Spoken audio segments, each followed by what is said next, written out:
বিপদ আসলেই প্রথমে বিশ্বনবী সাল্লাল্লাহু আলাইহি ওয়াসাল্লাম একটা দোয়া পড়তেন। তিনি পড়তেন ইন্না লিল্লাহি ওয়া ইন্না ইলাইহি রাজিউন। তাহলে বিপদ এলেই আমরা এখন থেকে ইন্না লিল্লাহ পড়ব, নাকি হায় হুতাশ করবেন? একদল আছে হায় হুতাশ করে, হায় আল্লাহ রে মোর কি হইল রে, মই কি হরমু রে, মই কমবে যামু রে, এরকম বিলাপ করতে নিষেধ করেছেন বিশ্বনবী।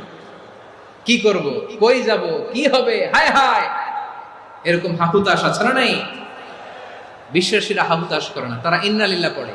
তারপরে বিশ্বনবী পড়তেন আল্লাহুম্মা আজুরনি ফি মুসিবাতি ওয়াখলুফ লি খায়রাম মিনহা।